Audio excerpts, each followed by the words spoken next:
You know that feeling, right? Staring at the Class 12 English paper? It feels like this huge, stressful puzzle. It's not just about knowing the stories, it's about how to get the marks. But what if I told you there's a blueprint, a secret way to see the exam not as some big mystery, but as a system you can actually master? Well, today, we're cracking that code. To really nail this exam, we have to get inside the head of the person grading it. We've got to ask, how do they actually think? Because it's not about what you think is a brilliant answer. It's all about what the person with the red pen has been told to look for. And figuring that out, that's the key to everything. So, to do this, we've got two main tools. Over here, you've got the sample question paper. That's our challenge, right? It tells us what questions we have to answer. But on the other side, that's our secret weapon, the official marking scheme. This is the blueprint. This is what tells the examiners exactly how to grade your paper. And that's what we're going to decode today. So here's our game plan for this explainer. We're going to start with the big picture strategy. Then we'll break down each section of the paper one by one, reading, creative writing, and literature, and we'll look at all of it through the lens of that marking scheme. And then we'll wrap it all up with a super clear strategy guide you can take with you right into the exam hall. Okay, first up, let's turn that pre-exam anxiety into a clear-headed strategy. This is all about a simple shift in focus. We're moving away from just knowing the content to really understanding the structure of a perfect answer. Once you see the pattern, trust me, the pressure just melts away. Let's dive into Section A, Reading Skills. Now, you might think this is just about, reading a passage and answering questions, but it's so much more than that. It's about learning to read with an examiner's eye, seeing the clues, anticipating the questions, and knowing exactly what they're looking for. The sample paper kicks off with this passage from Great Expectations. You can almost feel the cold, right? The fog, the fear. It's so atmospheric. And that's on purpose. Examiners pick passages like this to see if you can pick up on the tone and the little details. That phrase, small bundle of shivers, that's not just a description, it's a massive clue about the character's state of mind. And here we go, a perfect example. A simple question, but the options are tricky. Keep still or I'll make you pay. Is that a friendly caution? A prediction of the future? Take a second. What does your gut say? The difference between these words is subtle, but the marking scheme knows exactly which one it wants. And boom, here's the logic straight from the examiner's playbook. The answer is B, a threat. But why?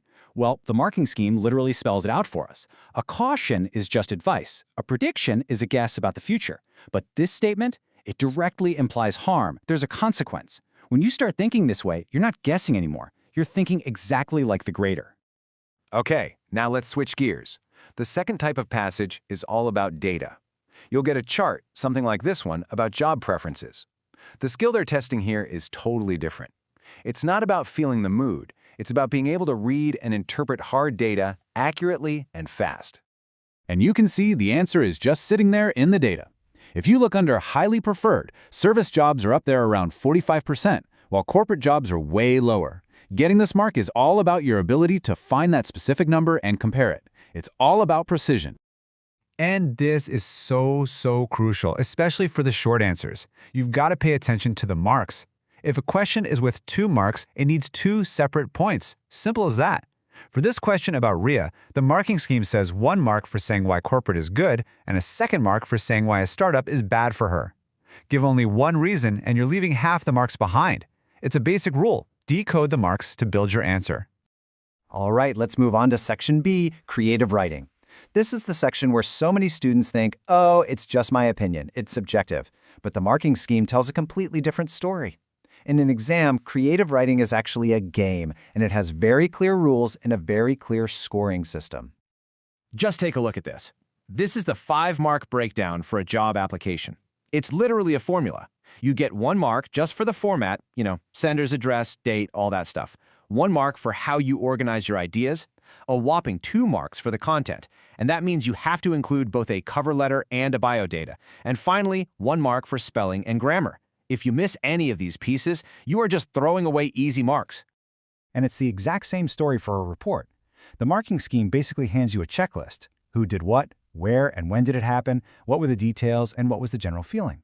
Instead of staring at a blank page wondering where to start, you just follow these steps. This structure doesn't just get you the marks, it saves you a ton of time. Now for the big one, Section C, Literature. For this section, it's not just what you know about the poems and stories, but how you say it. And the marking scheme gives us the secret key, something called value points. These are the specific ideas, the keywords, the concepts that the examiner is actively looking for. Let's look at this analysis of Aunt Jennifer's tigers.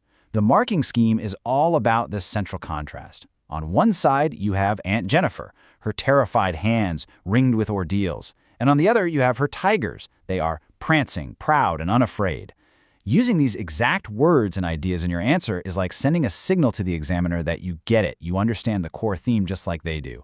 These are your value points. And when you get to those long 5-mark answers, this strategy is even more powerful.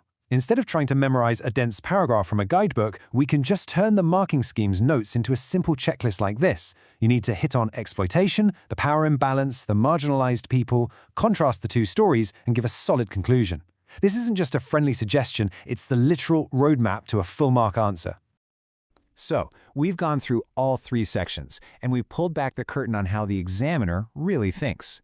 Now, let's put it all together. Let's build a final, simple strategy guide that you can use to prepare, and more importantly, to perform on the day of the exam. Here it is, the insider strategy, plain and simple. First, always read the question carefully. Second, decode the marks. That tells you how much you need to write. Third, use the blueprint for your creative writing. Follow those formats. Fourth, sprinkle those literature answers with the key value points. And finally, you'll realize that all of this helps you manage your time, which turns that feeling of panic into a calm, methodical approach. And that really leaves us with this final question to think about. Is an exam a test of what you know, or is it a test of how you play the game? Now, knowledge is obviously crucial. You have to know your stuff. But as we've seen today, the exam is also a huge test of strategy. And by understanding the rules, by using that marking scheme as your guide, you're not just showing what you know, you're showing you know how to win. And that, my friends, makes all the difference. Prepared by K. Rajendra Prasad.